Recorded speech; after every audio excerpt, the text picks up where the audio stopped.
Okay children, class 7 subject science. Today I am going to take for your lesson number 7 electricity, current and its effects. Okay, in this you are going to learn about how to make your own cell, circuit diagram and parts of a cell children. Children, in your previous class, did you all remember you all have learned about how torch works, okay? But in this you all are going to learn about the cells which it is present in the torch and how the battery, the cells and about the battery, what it contains. Okay children, now coming first to how to make your own cell. For making your own cell, what you must need to do is children, you all must need to take 2 injection bottles. Okay, you all must need to take 2 injection bottles. You all must need to take copper wire, long thick copper wire children, and after that you must need to cut it and make it of 3 centimeters. After doing that, take the sandpaper, scrap it onto that copper wire children. Okay, it should be like coated type children, okay, of about 1 centimeters. You all must need to coat it, that copper wire.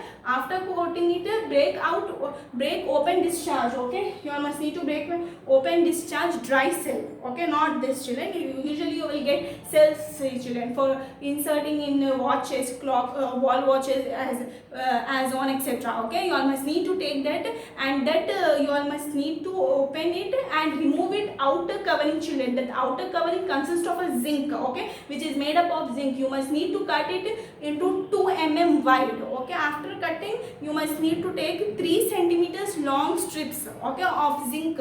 Okay, you all must need to take the zinc plate 3 centimeters long stripes. After taking it into 3 centimeters of long stripe, you must need to insert into the 2 bottles. What you must need to insert? One of copper wire and other one is zinc plate stripes. You all must need to insert into the 2 bottles children. Now what you must need to do, slowly, carefully, you must need to add hydrogen chloride children. Oh, okay, sorry, sulfuric acid you all must need to add children. After you all must need to pour into 2 bottles. After pouring that, what you must need to do is you must need, your cell is prepared children. For checking out how it is prepared, what you must need to do is you must need to connect this zinc wire, zinc stripe to the copper wire of next bottle, and and copper wire of zinc stripe to the other bottle. After getting connected, you can see that light is coming on. Okay, with this you can see it is glowing. Okay, in this way you can make your own cell. Now coming next to what are the parts of a cell children. Okay, what are the parts of a cell children? Okay.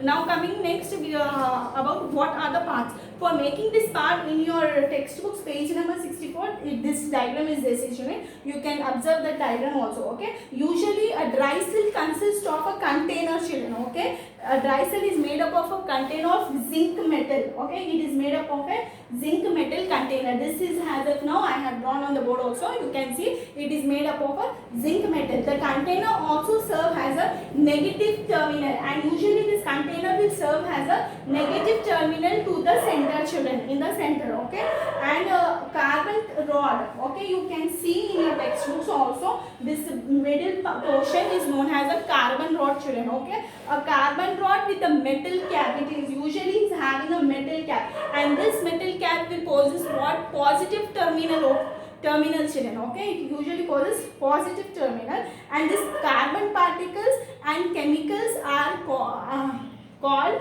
ammonium chloride. Okay, this whatever the carbon particles and chemicals are there children, that forms an ammonium chloride test. Okay, you can see down in your textbooks also, you can observe that.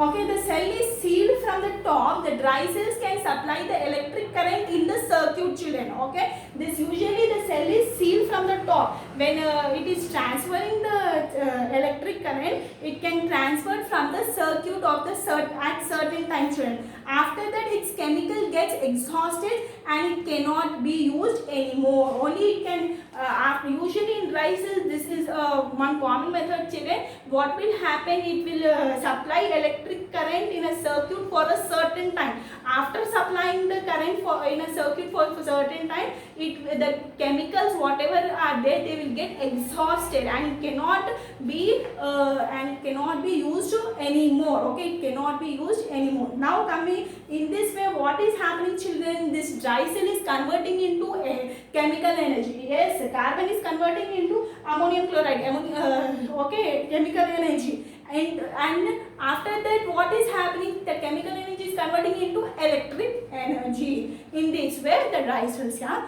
formed. Now coming to, did you all remember, children? Usually in mathematics you will be having addition, subtraction, multiplication, division. For this you will, how will you find out whether the problem is multiplication? You must need to find out multiplication, or you must need to do addition, or you must need to do division. There will be symbols. Usually they will indicate some symbols, isn't it, children? They will represent some symbols, and upon that you will find out, okay, so and so problem belongs, we must need to take addition, we must need to do some subtraction, we must need to do some division. For in the same way also there are some symbols, children. Usually for this for this circuit also there are some symbols you can see. Okay, in usually in your previous class, children, you have learned about simple circuits. If you remember, in 6th class you all have learned about simple circuits. Now let us learn more about performing few experiments in this chapter, children. Okay, usually a bulb, battery and a switch are connected, isn't it? As it is shown in your figure number 6, you can see in your textbook.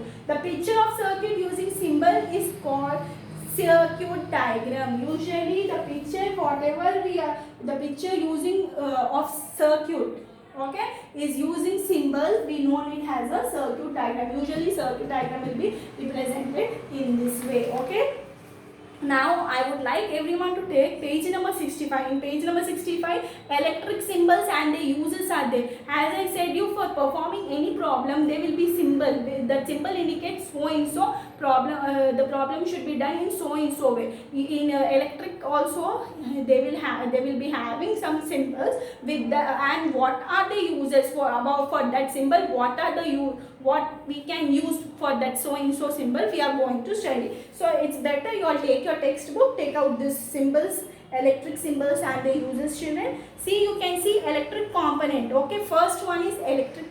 They has given you serial number, electric component, symbol, description and use, what it is used. Okay, first one is cell. Okay, in the symbol page you can see one is plus sign and other one indicates minus. And plus sign, positive terminal usually have big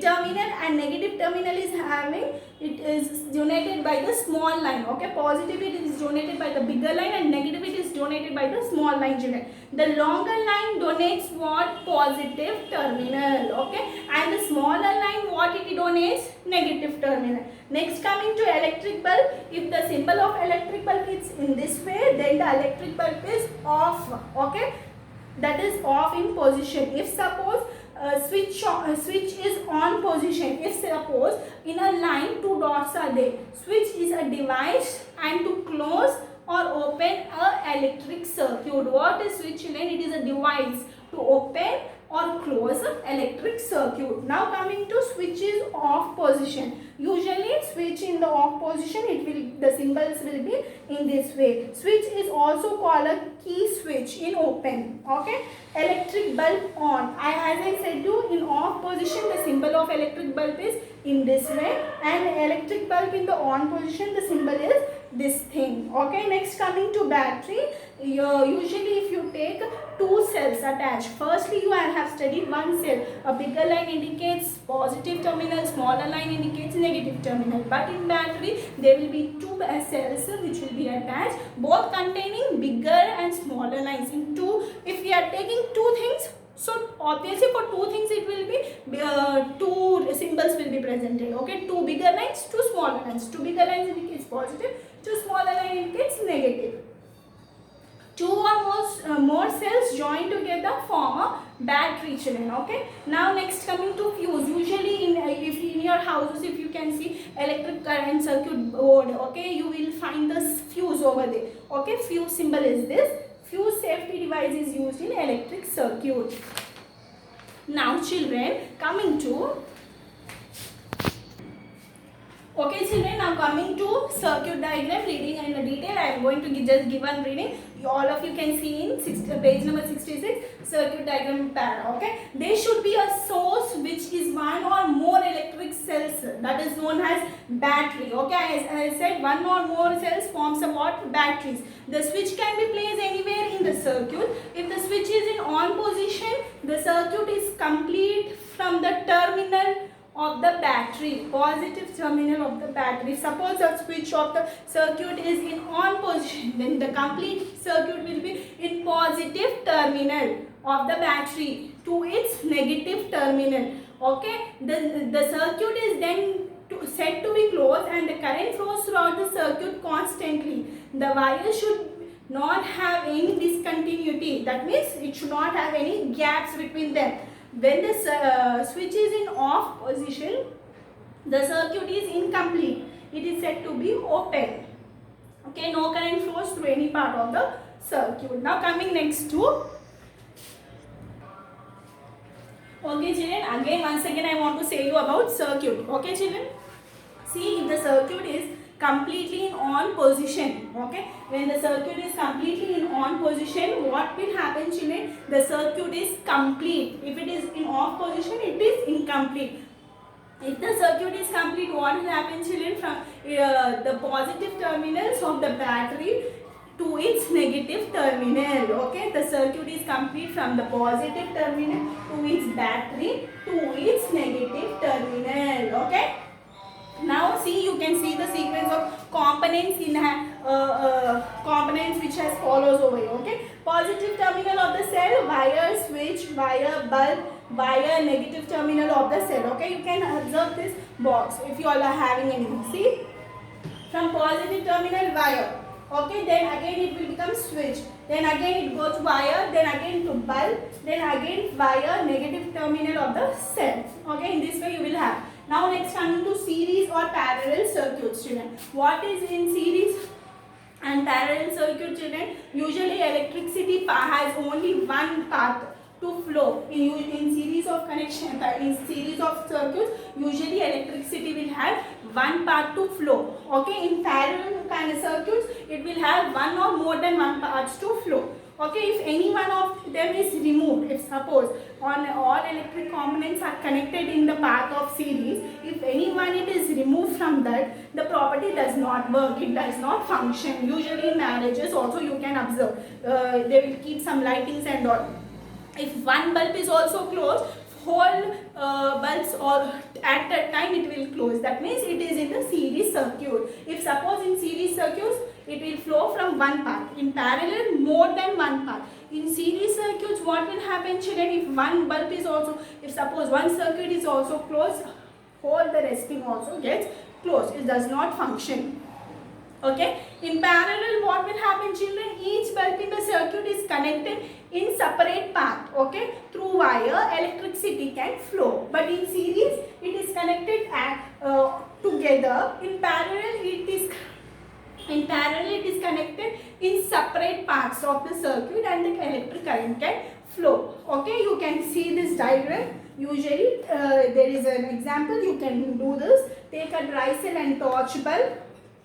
Okay, connect the bulb to the cell, you can see, okay, using copper wires. Now take another more, take one more dry cell and connect two cells. Okay, along with two cells, along with one cell, how the current is flowing, along with two cells, how the current is flowing, you can observe it in the diagram. Okay, connecting electric cells in parallel. Now next coming to connecting electric cells in parallel, I just want to show you this now. Okay children, now this is figure number 10. You all can see connecting cells in parallel. How you can connect these cells in parallel? For this you must need to take 3 dry cells. Okay, then after that you must need to connect it. That is all the positive terminals of cells are connected children. Okay, all positive terminals of the cells are connected to connected and all 3 negative terminals are connected together. all positives are connected at see, suppose this is a positive terminals, they are connected together, and all negatives are connected together. Okay, these 3 positive and 3 negative terminals are connected to one bulb. You can see the bulb also in this diagram. Okay, it is connected to a bulb. Now what the intensity of bulb glow, okay, because compared to that in the case of only one cell. Okay, this intensity of the bulb is glowing much more compared to that of one cell. If suppose we are taking one cell, what will happen? The intensity of the bulb will be little less compared to these 3 cells. Okay, now you can see this also. Okay, how positive terminal, this longer line, negative terminals, in this is the 3 cells, and these 3 cells are connected, and these 3 cells are connected, these positives are together, negatives together, both are connected to the bulb. Now connecting electric bulbs in series. How you are connecting electric bulbs in series? You must need to connect these 2 dry cells, children. Okay, and what you will observe, the brightness of each of 3 bulbs now is connected. Okay, children, and one more dry cell in series with the first cell. What you will observe now in this case, the connect one more dry cell in series with first 2 cells. Again observe the bulbs. Okay, disconnect one of the 3 bulbs from the circuit. In series connection of bulb, if one bulb gets fused, no children, all the other bulbs in the series will stop glowing. Okay, see, if we are connecting these 3 bulbs together, if suppose I am removing one bulb, what will happen to this? It will stop. Okay, if I am connecting 3 at a time, it will glow. Okay, same as it is connecting bulbs in parallel also, children. This is the connecting bulbs in parallel. Okay, now I will say you. Okay, children, now coming to what connection of bulbs in parallel, children. In series, what we did 3 bulbs. If we are taking at a time, if I am removing one bulb at a time, 3 bulbs will be stopped. But in connecting in parallel, if suppose if I am taking one bulb, 3 bulbs, I have shown you this figure, isn't it? If I am removing this one bulb, what will happen? These 2 bulbs will glow. It will continue to glow. It will not stop. Okay, but if suppose 3 bulbs at a time, if I am connecting, it will go on, but it will be dimly. If I am taking out one bulb, the 2 other bulbs continue to glow. It will not stop. Okay, this is about connection in bulbs in parallel, children, in the circuit. Usually this can be observed in your household electric circuit also, children, usually. Okay, if suppose if you are having 2 or 3 rooms in your house, if one tube light is not working, okay, what will happen? The other rooms tube lights also won't work. No, it will work, isn't it? It will glow. It won't stop. Okay, it will continue to work. That means it is in parallel series. Okay, it is in parallel. That is a parallel circuits. Okay, and all components of our house are connected in parallel only. Okay, with this, today I have completed video number 1. If you have any doubts, you can contact me and ask me. Okay, more heating effects of electric current and lights and compact fluorescent lamps, miniature circuit breakers, these all things I am going to say you in my next video. Okay, thank you.